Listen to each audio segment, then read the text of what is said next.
இன்னைக்கு எபிசோட்ல நம்ம ஒரு சாரியோட என்டையர் ராவான ப்ராசஸை தான் பார்க்க போகிறோம். ஒரு புடவையை பார்க்கும்போது தறியிலேருந்து ஸ்டார்ட் ஆகுதுன்னு யோசிப்போம். ஆனால் அந்த புடவை தறியை செய்கிறதுக்கு முன்னாடியே நிறைய வேலை நடக்கும். இங்கே ஒரு சாரியும் ஒரு நூலிருந்து தான் ஆரம்பிக்குது. இது மிஷின் வேலை இல்லை, கை, கண், அனுபவம் இது எல்லாமே தேவை.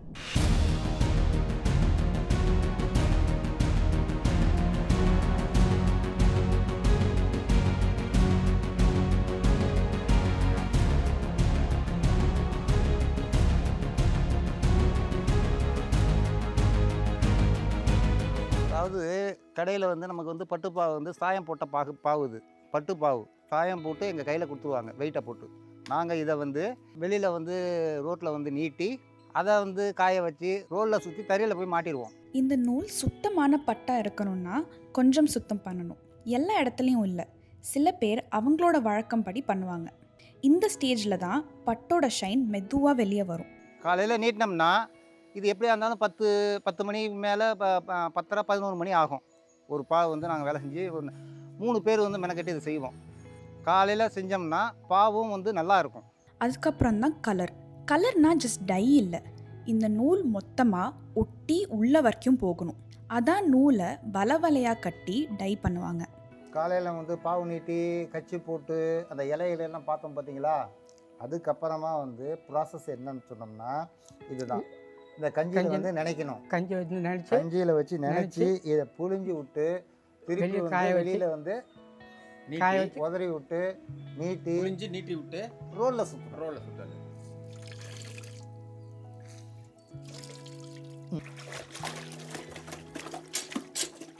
இப்போ வீட்லயே நம்ம புடவை நினைக்கணும்னு வச்சுக்கோங்களேன், அது எப்படி எதுல சாயம் போகும் சாயம் போகாதுன்னு சொல்லி அதை நம்ம எப்படி சாயம் போடுறதுதான். அதுக்கப்புறம் சாயம் போடுறது போகாது. இதோட முடிஞ்சு போச்சு.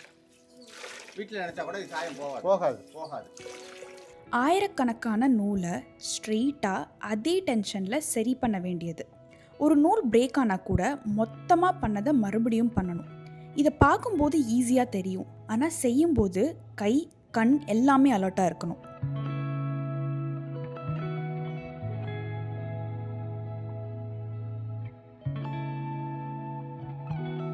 இங்கே சில இடத்துல இந்த நூலுக்கு ஸ்ட்ரென்த் கொடுக்க தெருவிலே நீட்டி பண்ணுவாங்க. தெருவில் நூலை இழுத்து காற்றுல காய விடுவாங்க. இதை பண்ணுறது ரொம்ப கஷ்டம், ஆனால் இது பண்ணுறதுல தான் ஒரு சாரியோட ஃப்யூச்சர் இருக்குது. இது எல்லாம் முடிஞ்ச அப்புறம் தான் தறிக்கு போக முடியும். இதை ரோலில் சுற்றிட்டோம்னா அதுக்கப்புறம் அச்சு புனைக்கிறதுக்கு ஒரு ஆள் வரும். அவங்கள வச்சு அச்சா புனைச்சி தள்ளிட்டு புனைச்சலை தள்ளிட்டு ஜரியை புனைச்சலெல்லாம் தள்ளிட்டு அதுக்கப்புறம் நெய்ய ஆரம்பிப்போம். நம்ம கடைக்கு போகும்போது ஒரு ஷெல்ஃபில் 50 புடவையை பார்க்குறோம். பார்த்து எடுத்து மறுபடியும் வச்சுட்டு அடுத்த ஷெல்ஃபுக்கு போயிடுவோம். ஆனால் இந்த ஒரு சாரிக்கு முன்னாடி எவ்வளோ நேரம், எவ்வளோ கைகள், எவ்வளோ உழைப்பு இருக்குன்னு நம்ம யோசிக்கிறதே இல்லை. இது தறிக்கு முன்னாடி நடக்கிற கதை. இது கண்ணுக்கு தெரியாத உழைப்பு. ஆனால் இது இல்லாட்டி தறிக்கு புடவை வராது. இது துகிலி. இங்கே கண்ணுக்கு தெரியாத வேலை தான் அதிகம். இவ்வளோ பெரிய ப்ராசஸ் இது. நீங்கள் போடுக்கிற அந்த ஒரு சாரி பின்னாடி இவ்வளோ பேரோட ஹார்ட் ஒர்க்கு, அவ்வளோ பேரோட உழைப்பு இருக்குது அதில். ஸோ நிஜமாகவே I think from now on நான் திருப்பி சென்னை போயிட்டு இனிமேல் நான் என்ன புடவை வாங்கினாலுமே I will make sure that I don't avoid any sari. அது எல்லாத்துக்குமே ஒரு மதிப்பு இருக்குது, எல்லாத்துக்கும் பின்னாடி ஒரு ஹார்ட் ஒர்க் இருக்குது. I think that's it. எனக்கு really I think everyone should just know this. and இனிமே யாரெல்லாம் ஒரு புடவையை பார்த்துட்டு இது வேணாம் இது வேணும் அப்படின்னு சொல்கிறீங்களோ அது எல்லாத்துக்குமே I think this video will be like a very big eye opener. So yeah, so yet again this is your host Manasa signing off, and I'll be coming back with another video.